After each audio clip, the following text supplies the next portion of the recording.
Salut, c'est Max, j'espère que tu vas bien. Aujourd'hui, on va analyser ensemble deux entreprises qui m'ont été proposées par des abonnés. Donc, on va vraiment regarder les métriques les plus importantes pour savoir si ces actions méritent une place dans ton portefeuille d'investissement. Donc, on fera attention à ne pas tomber dans certains pièges.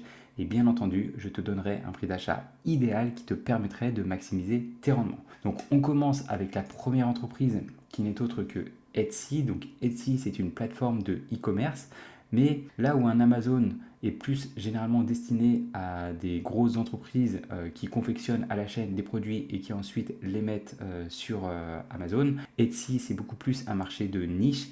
C'est principalement des personnes comme vous et moi qui aiment confectionner des produits. Donc là, on est vraiment dans de l'artisanat et donc qui vont les mettre en ligne sur Etsy afin de trouver des acquéreurs. Donc maintenant qu'on sait ça, on va vraiment regarder les fondamentaux de l'entreprise. Donc la première chose qu'on va regarder, ça va être vraiment l'endettement. Comme on peut le voir ici, une dette long terme plutôt bien maîtrisée, hein. Il faut moins de 4 années pour la rembourser. Si on regarde maintenant sa dette nette en faisant juste la différence entre la valeur d'entreprise et la capitalisation boursière, on a ici 3 milliards, 2 milliards 38 pardon. Donc ces 2 milliards 38, on va les comparer au free cash flow moyen au cours des 5 dernières années. Donc là, ce qui veut dire que l'entreprise peut rembourser sa dette nette en à peu près 4 années de free cash flow. Donc ça, encore une fois, c'est nickel. Le volet de l'endettement est maîtrisé. Si on regarde au niveau de la rentabilité, donc on voit des marges brutes de 72%.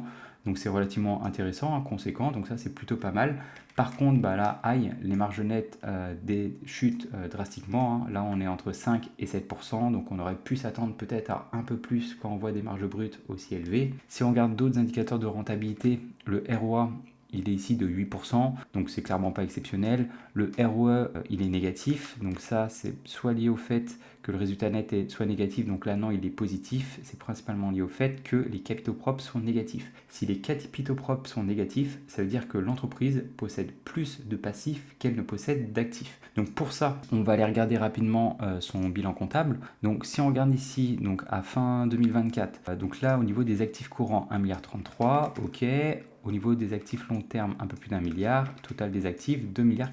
Au niveau des passifs, donc les passifs courants, 600 millions. Donc ça c'est bien. Les actifs courants sont plus importants que les passifs courants. Donc ça veut dire que le besoin en fonds de roulement de l'entreprise est maîtrisé. Par contre, du coup, ça va être au niveau de la dette long terme. Voilà, la dette long terme, elle est des 2,51 milliards, donc bien supérieure à nos actifs long terme. Et donc, du coup, la dette totale, 3,18 milliards, comparé à nos 2,42 milliards. Donc voilà, c'est vraiment pour cette raison que les capitaux propres sont négatifs. Ok, donc maintenant, on va regarder au niveau de la croissance liée à cette entreprise. Comme on peut le voir ici, une croissance du chiffre d'affaires, plutôt pas mal. Une croissance du revenu net, une croissance du free cash flow. Donc ça, c'est plutôt bien. Donc on va quand même les regarder en détail. Ce qu'on peut voir, c'est qu'il y avait une croissance relativement modérée de 2015 à 2019, même plutôt importante, mais ensuite surtout un gros bond de 2019 à 2020, idem entre 2020 et 2021. Pourquoi ? Vous le savez tous, encore une fois, on les pile dans la période du Covid. Comme les personnes ne pouvaient plus aller en magasin et étaient confinées chez elles, il y a eu du coup des personnes qui se sont dit pour passer le temps, je vais commencer à m'intéresser à mes passions et je vais confectionner des produits. Donc c'est pour ça qu'il y a eu principalement plus du coup de vendeurs sur la plateforme d'Etsy. Et les personnes, vu qu'elles ne pouvaient pas acheter en magasin, elles ont préféré des plateformes de e-commerce. Donc c'est pour ces raisons que le chiffre d'affaires a énormément augmenté au cours de ces périodes. 2021-2022, on était toujours un peu dans la période de Covid, mais voilà, des augmentations déjà un peu plus faiblardes. Et comme on peut le voir ici, des augmentations qui sont de moins en moins importantes. Donc oui, il y a toujours une augmentation du chiffre d'affaires d'Etsy, mais comme on peut le voir, ce n'est plus des augmentations très soutenues. Donc le chiffre d'affaires, il augmente, c'est bien. Maintenant, on va regarder quand même le résultat net. On veut que lui aussi, il augmente au moins au même rythme. Donc là, il était négatif au cours des 2 premières années, là en 2015-2016. Ensuite, il est passé à 80 millions, 70 millions, ok. Donc là, toujours la belle augmentation de 2019 à 2020. Idem entre 2020 et 2021. Alors par contre, là, c'est intéressant. On peut voir une belle chute. Le résultat net est passé négatif en 2022. Donc ça, on va essayer de comprendre pourquoi. Et ensuite, il est de nouveau devenu positif en 2023-2024. Mais on est à des niveaux plus bas que ce qu'il a pu l'être pendant le Covid. Alors, pourquoi le résultat net a été négatif ici en 2022 ? Alors c'est principalement lié ici à des charges non courantes. Donc On va regarder quand même rapidement au niveau du bilan comptable, on va y retourner pour voir un truc quand même. Tac, tac, tac, tac. Au niveau de ses actifs. Donc ses actifs étaient en augmentation. Hop. Et là, oui, grosse augmentation entre 2020 et 2022, puis une grosse baisse entre 2021 et 2022. Et ça, c'est lié à quoi du coup? C'est lié, ok, c'est lié au Goodwill and Intangibles. Comme vous voyez, ils étaient ici là de 300 millions, ensuite une belle augmentation de 1,98 milliard et une chute de nouveau ici entre 2021 et 2022. Les Goodwill, c'est quoi? Alors si je vais dans le bilan, dans le free cash flow, on va le voir directement. Il y a dû avoir une acquisition. Voilà, il y a une acquisition ici de quasiment 2 milliards de dollars en 2021. En gros, quand une entreprise décide de racheter une autre entreprise, il va y avoir une différence de valeur qui va se créer. Si l'entreprise acquiert la nouvelle entreprise à sa valeur comptable, il n'y a aucune différence, donc pas de changement dans les goodwill. En revanche, si l'entreprise achète l'entreprise plus cher que ce qu'elle vaut réellement, dans ce cas-là, elle doit reporter ici dans son bilan comptable cette différence de valorisation. Donc ce qui veut dire que Etsy a acheté en 2021 une ou plusieurs entreprises pour la somme de 1,70 milliard et elle s'est rendue compte qu'elle les a surpayées. Ensuite, s'il y a eu cette baisse entre 2021 et 2022 qui se traduit du coup dans le résultat net, c'est parce que Etsy a décidé du coup de déprécier en fait cet achat et s'est rendu compte qu'elle avait surpayé ses entreprises. Donc là, clairement, Etsy a réalisé une mauvaise affaire. Après, comme je vous le dis, le résultat net ici, il est négatif, ok, mais ça, c'est des charges non monétaires. Le plus important, c'est que le free cash flow reste, lui, positif. Donc c'est pourquoi on va le regarder, parce que le free cash flow, il est beaucoup moins facilement manipulable que le résultat net. Et quand on regarde ici, on peut voir que le free cash flow, durant toute cette période, il a été positif, et même en 2022, il était toujours de 646 millions. Donc ça, c'est excellent. Le free cash flow est plus important que le résultat net, et il n'est jamais tombé négatif. Donc ça veut dire que l'entreprise réussit toujours à générer de l'argent. Donc ça, c'est parfait. Ensuite, la dernière métrique qu'on va regarder, ça va être vraiment le nombre d'actions en circulation qui va nous permettre de savoir si toi, en tant qu'actionnaire, si tu achètes l'action aujourd'hui, est-ce que tu seras dilué ou non. Et ce qu'on peut voir, c'est qu'il y avait une augmentation ici jusqu'en 2021 et depuis 2021, bon, il y a eu une baisse, mais c'est pas une baisse continue. On peut voir qu'il y a eu une belle baisse entre 2021 et 2022. Ensuite, une augmentation en 2022 et 2023. De nouveau, une belle baisse entre 2023 et 2024. Et ça, soit ça veut dire que l'entreprise émet toujours des actions pour se financer, ce qui a l'air étonnant parce que quand on regarde ici son free cash flow, c'est pas une entreprise qui a besoin énormément de dépenses en capital. Par contre, ça veut dire qu'elle doit émettre énormément d'actions pour ses hauts dirigeants. Et comment ça on peut le voir? Eh bien, c'est tout simplement cette ligne, les Stock-Based Compensation. Comme vous le voyez ici, donc ils sont en augmentation d'année en année et ils atteignent ici quasiment 300 millions de dollars. 300 millions de dollars, quand on voit ici un free cash flow, donc on va le calculer cette année, de 708, donc les 282 divisé par les 708, fois 100, on est ici à 39%. C'est-à-dire qu'il y a 39% du free cash flow qui sera un jour ou l'autre en fait dû aux dirigeants parce que c'est de cette manière qu'ils sont rémunérés. Et ça honnêtement, c'est un chiffre qui est trop important. On va dire que les bonnes entreprises, ils ont ici donc ce qu'on appelle le SBC inférieur à 10%. Ici, quand vous êtes à 40%, ça devient plus que critique. Maintenant, on va donc regarder rapidement ce que pensent les analystes. Eux déjà, ils s'attendent du coup donc cette année jusqu'à la fin de l'année une belle baisse du bénéfice par action. Il chuterait à 1,66$, mais ensuite un beau rebond, surtout l'année prochaine. Et ensuite au niveau de la croissance du chiffre d'affaires, donc voilà une petite baisse cette année et ensuite des croissances qui repartiraient à la hausse. Donc comme vous le voyez, plus les années passent, moins il y a d'analystes. Mais bon, là on voit 13% en 2028, mais bon il n'y a que 9 analystes et c'est peut-être les analystes les plus optimistes, mais on va dire qu'il y aura des croissances un peu plus modérées. Donc maintenant on va utiliser du coup notre outil pour savoir à quel prix acheter Etsy. Donc là je vais me fixer ici des croissances du chiffre d'affaires compris entre 2 et 8% au cours des ici 10 prochaines années. Des marges nettes entre 5 et 7%, bon elles sont relativement stables.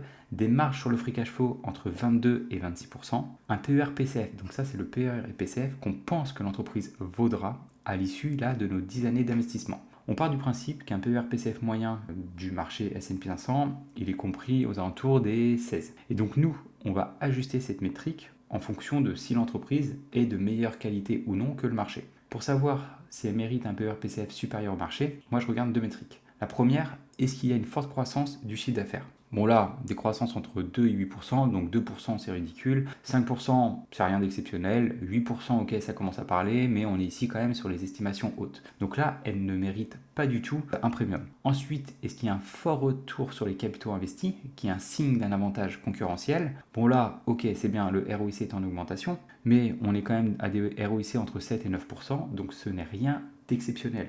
Donc Etsy est une entreprise qui n'est pas meilleure que le marché. Et comme on l'a vu avec cette politique-là de SBC, c'est une entreprise au final qui a un free cash flow, ici des marges au free cash flow qui sont un peu faussées. Donc là pour l'instant, on va réaliser simplement nos 9% de rendement en tenant compte des marges telles qui sont présentées actuellement avec le free cash flow. Si on analyse, bon, comme tu peux le voir, donc là c'est tout à fait normal hein, qu'il y ait une grosse différence entre les marges nettes et les marges sur free cash flow parce que là il y a des grosses différences de marge. Mais comme tu peux le voir, si actuellement tu mets ces estimations, l'entreprise Etsy est achetable à 57 $ et tu pourrais réaliser entre 13 et 25% de rendement. Donc ce qui est relativement conséquent. Sauf que là, comme je te l'ai dit, Etsy, c'est pas l'entreprise que tu as forcément envie de posséder en portefeuille. C'est pas comme si c'était un Apple par exemple. Donc, tu te dois de te fixer déjà des marges de sécurité. Pour une entreprise comme Etsy, à mon avis, il faut que les marges soient relativement importantes. C'est pourquoi je pense que déjà, il faut mettre des marges de 15%. Si tu analyses, bon là déjà comme tu peux le voir, les estimations basses ne justifieraient pas actuellement son prix actuel. En revanche, les estimations moyennes ou hautes justifieraient son prix actuel. Donc ça, ok. Sauf que comme je te l'ai dit tout à l'heure, le SBC représente actuellement quasiment, là, donc là on a vu 39%, allez on est même à 40% du free cash flow. Le problème avec ce SBC aussi important, ça veut dire que les vraies marges de l'entreprise ne se situent pas entre 22 et 26%. Il faut retrancher en fait ces 40% pour avoir les estimations les plus justes. Même si oui, certes, l'entreprise rachète ses propres actions, donc elle ne dilue pas l'actionnaire, mais peut-être qu'un jour, les actions s'échangeront beaucoup plus cher et donc elle ne pourra pas se permettre en fait de racheter autant d'actions pour compenser en fait ces SBC. Donc c'est pour cette raison qu'il va falloir qu'on ajuste en fait nous notre free cash flow. Là pour le coup, si je prends du 22% et je fais un 0,6, on est ici à des marges de 13%. Donc c'est pour ça que je vais mettre ici 13, 14 et 15. Maintenant, si on analyse tout en gardant nos 15% de rendement, bah, comme tu peux le voir, l'action actuellement serait achetable uniquement si les estimations hautes prennent l'avantage sur les 10 prochaines années. En revanche, si c'est les estimations moyennes ou basses qui prennent le dessus, dans ce cas-là, il faudrait attendre que l'action chute à 31 ou 43 $. Mais bon, comme tu peux le voir, si tu achetais aujourd'hui l'action à son prix actuel tout en tenant compte des SBC, tu pourrais réaliser un peu plus de 5% pour les estimations basses, quasiment 11% pour les estimations moyennes et un peu plus de 16% pour les estimations hautes. Ce qui veut dire qu'actuellement, si on prend en compte les estimations moyennes qui sont probablement les plus réalistes, l'action serait correctement valorisée. Mais ça, c'est vraiment sans se fixer de marge de sécurité. Donc si je devais donner mon avis sur Etsy, je trouve qu'il s'agit d'une société moyenne, il n'y a rien d'exceptionnel. La croissance n'est plus aussi importante qu'elle a pu l'être à une époque. La rémunération des dirigeants est trop importante en actions comparée au free cash flow qu'elle génère. Donc pour ma part, c'est typiquement une action que moi je ne souhaite pas posséder en portefeuille, même si, on ne va pas se cacher, il y aurait potentiellement des rendements adéquats, voire intéressants à réaliser avec cette action à son prix actuel. Maintenant, on va passer à la seconde entreprise qui n'est autre que Lam Research. Donc c'est une entreprise spécialisée dans la fabrication de semi-conducteurs. Donc en gros, elle confectionne des équipements qui sont indispensables pour produire les wafers nécessaires du coup à la production des différentes puces qu'on utilise dans nos appareils électroniques. Donc on va passer ici beaucoup plus rapidement aux fondamentaux de l'entreprise. Ce qu'on peut voir, c'est qu'une dette long terme ici, plus que maîtrisée, un peu plus d'une année pour la rembourser. Des indicateurs de rentabilité, regardez bien.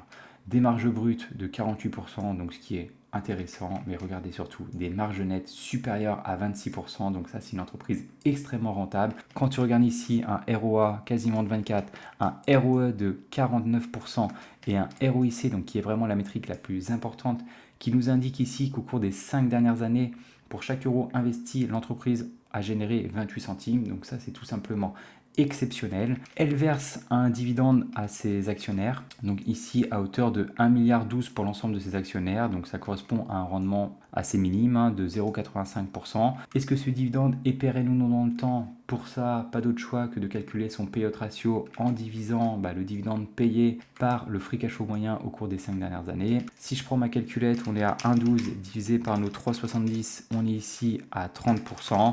Donc ça, autant vous dire que le dividende de Lam Research est pérenne et pourrait être largement augmenté dans le temps. Donc là, pas de panique. Au niveau des croissances, donc là, une belle croissance du chiffre d'affaires de 7,5 milliards. Une croissance du résultat net 2,56 milliards, ok, du free cash flow 1,82 milliard, c'est parfait. Et en plus, l'entreprise rachète ses actions, donc quasiment moins 11% au cours des 5 dernières années. Donc, ce qui veut dire que toi, ta part dans l'entreprise augmente avec le temps. Donc c'est exactement ce que l'on souhaite. Si on regarde maintenant les prévisions des analystes, ils s'attendent à une faible croissance du bénéfice par action en 2026, puis après des croissances beaucoup plus importantes, hein, entre 16 et 20%. Au niveau du chiffre d'affaires, donc là pareil, une faible croissance en 2026 et ensuite des croissances qui tourneraient entre 8 et 10%. Maintenant, on va donc utiliser notre outil pour savoir à quel prix acheter cette entreprise. Mais juste avant, si tu n'es pas abonné à la chaîne, je t'invite à le faire afin de rejoindre cette communauté d'investisseurs performants et ne pas louper les prochaines vidéos. Donc, j'ai déjà réalisé mes estimations. Donc là, des croissances du chiffre d'affaires entre 4 et 8%, des marges nettes entre 24 et 28, des marges sur le free cash flow, donc comme on peut le voir, qui sont plus faibles que les marges nettes, donc entre 21 et 25%, un PER PCF. Donc ça, encore une fois, donc là j'ai mis entre 18 et 22, mais bon, je pense que l'entreprise mérite même un peu mieux, hein, parce que comme on peut le voir, ok, la croissance n'est plus forcément aussi importante, mais elle n'est pas non plus médiocre. Et le ROIC, surtout, il est exceptionnel, hein, et surtout, il augmente avec le temps. Donc, je pense que je vais même augmenter mon PER PCF à 20, 22, 24, 20, 22, 24. Pour l'instant, on se fixe uniquement nos 9% de rendement. Quand on analyse, on peut voir qu'actuellement, donc moi, je vais vraiment me fier sur les marges, sur le free cash flow ici. On peut voir qu'actuellement, l'entreprise semble surévaluée en se mettant que uniquement le rendement du marché. Si vous pensez que les estimations basses prendront le dessus au cours des 10 prochaines années, dans ce cas-là, il faudra attendre que l'entreprise chute à 55 $. Si c'est des estimations hautes, là, on est plus ou moins correctement évalué. Mais bon, actuellement, si vous achetiez l'entreprise à 101,73 $, vous réaliseriez que 1% de rendement pour les estimations basses, 5% pour les estimations moyennes et 9% pour les estimations hautes, ce qui est relativement faible. Donc si tu veux mon avis, Lam Research, c'est une entreprise exceptionnelle, comme on a pu le voir avec ses fondamentaux. Elle a vraiment une place indispensable dans la création des puces électroniques que nous utilisons dans nos différents équipements.